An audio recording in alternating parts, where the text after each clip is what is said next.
मंडळी, ह्या भोंदू बाबाने हे सरकार कसं गोत्यात आणलंय हे तुम्हाला नक्कीच कळालं असेल. महाराष्ट्राची टीम फाईल म्हणायला देखील आपल्याला हरकणार नाही. रुपालीताई चाकणकर यांनी महिला आयोगाचा राजीनामा दिला आणि अनेक नेत्यांचे फोटो या भोंदू बाबासोबत समोर आले. तर मंडळी, हा भोंदू बाबाच्या हाताला धरून हे सरकार कसं गेम करत होतं, हा सगळा पालटा आता बोलता पालता झाला आहे. मंडळी, हा भोंदू बाबा प्रकरण सोपं नसून हे खूप मोठं प्रकरण आहे. या भोंदू बाबामुळं हे सरकार नक्कीच अडचणीत येणार, यात काही वाद नाही. तर मंडळी, हे सरकार भोंदू बाबाच्या हाताला धरून कसं गेम खेळत होतं हे आता समोर आलं आहे.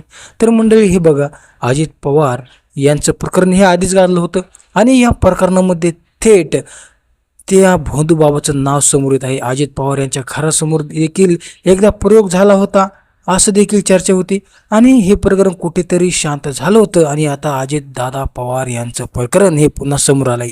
तर मंडळी, अजित दादा पवार यांचं हे प्रकरण का समोर आलंय, तर सुनील तटकरे याचा फोटो आणि याचं कनेक्शन हे देखील त्यांच्या सोबत होतं. धनंजय मुंडे यांचं देखील अजित पवार यांच्या चर्चेमध्ये जे नाव येत होतं ते देखील या प्रकरणामध्ये गुंतल्याचं दिसून येत आहे. तर मंडळी, एवढंच नाही तर हा भोंदू बाबा याचे थेट संबंध व्हीएसआर कंपनीचे मालक यांच्यासोबत होते, असे फोटो आता सध्या सोशल मीडियावरती व्हायरल होत आहेत. एवढंच नाही तर शिवसेनेच्या अनेक नेत्यांसोबत या भोंदू बाबाचं कनेक्शन, म्हणजे हे सरकार या भोंदू बाबाला हाताखाली धरून कसं काम करायचं, जादूटोणा करायचा आणि आमदार निवडून आणायचं, असाच हा प्रयत्न आणि इथे दिसून देखील येत आहे. तर मंडळी, आता ह्या प्रकरणामध्ये तुम्ही बघितलं असेल तर थेट अजित पवारपर्यंत, त्यांच्या मृत्यूबाबतपर्यंत हे प्रकरण येऊन ठेपलं आहे. थेट सुनील तटकरे इथून मागे देखील त्यांच्या नावाची चर्चा होत होती, परंतु आता पुन्हा या प्रकरणामध्ये सुनील तटकरे, रुपालीताई चाकणकर, धनंजय मुंडे हे थेट गोत्यात आल्याचं आपल्याला दिसून येत आहे. हा भोंदू बाबाने नेमकं काय काय कांड या सरकार सोबत केले आहेत आणि नेमकं हा भोंदू बाबा आहे तरी कोण, तर मंडळी, हा भोंदू बाबा थेट उद्योगपती अमित शहा यांच्यासोबत त्याचे कनेक्शन होते. तर हा भोंदू बाबा महाराष्ट्रामध्ये काळ्या जादू टोणा करायचा, अपघात घडून आणायचा, आमदार निवडून आणायचा, ह्याला भरपूर काही नेते मंडळी खतपाणी घालायची. तर ह्या भोंदू बाबाने अफाट माया जमवली, काय धंदे करायचा, महिलांशी गैरवर्तन आणि थेट महिला आयोगाच्या ज्या अध्यक्ष असतात त्यांनाच हाताखाली धरलं आणि त्याही ह्याच्यामध्ये दंग झाल्या आणि महाराष्ट्रामध्ये हा महाराष्ट्र नावाचा एपिस्टेम फाईल हा समोर आलाय. तर मंडळी, ह्या भोंदू बाबामुळे महाराष्ट्र सरकार तर नक्कीच गोत्यात येणार, ह्यात काही वाद नाही. परंतु हे प्रकरण दिसतं तेवढं सोपं नाही, कारण ह्या भोंदू बाबाचे फोटो हे प्रत्येक नेत्यासमोर थेट देवेंद्र फडणवीस, अमित शहा, एकनाथ शिंदे यांच्यापर्यंत येऊन ठेपलेत. तर अजित पवार यांच्यासोबतचा एकही फोटो ह्या भोंदू बाबासोबत नव्हता. तर प्रत्येक नेत्याचा फोटो, जेवढे अजित पवार यांच्या मृत्यूबाबत ज्या काही शंका होत्या त्यांच्यासोबत कुठेतरी हे धागा डोळा आता जुळून आलाय. तर मंडळी, ह्या भोंदू बाबाने केलेले कारनामे आणि हे सरकार कसं गोत्यात आलंय, परंतु हे सरकार मात्र कुठेतरी फसलंय, ह्यात काही वाद नाही.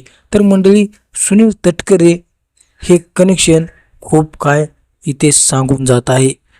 तर आता ह्या भोंदू बाबाला हे सरकार आणि सरकारला हे मान्य आहे का तयार करायला, की आतापर्यंत जे काय झालं त्याच्यामध्ये या भोंदू बाबाचा खूप मोठा प्रयत्न होता, परंतु हे मंडळी असं आता होणार नाही.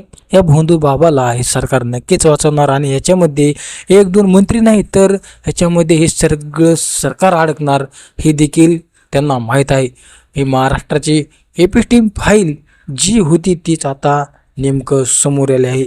तर अजित पवार यांच्या मृत्यूची जादूटोणा केल्याची ही देखील आता चर्चा होत आहे, परंतु ही चर्चा आता खरोखरच समोर येणार काय आणि या भोंदू बाबाला सरकार प्रश्न विचारणार का, परंतु प्रश्न येणार तरी कोणाला, कारण या भोंदू बाबा कसं सरकारमध्ये सामील होता आणि सरकार ह्याला कसं हाताखाली धरायचं हे देखील तुम्ही बघितलं असेल. भोंदू बाबा जर काही बोलेल तरी सरकार नक्कीच गोत्यात येईल.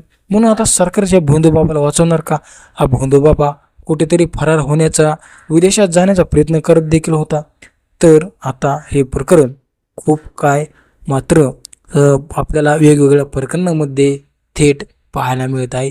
तर मंडळी, आता अजित पवार यांच्यापर्यंत हे प्रकरण आल्यामुळं आता सुनील तटकरे, धनंजय मुंडे, चाकणकर यांचे नाव येऊ लागल्यामुळे मात्र आता नवीनच वाद व्हायला सुरू झाले. तर मंडळी, तुमचं यावर काय मत आहे?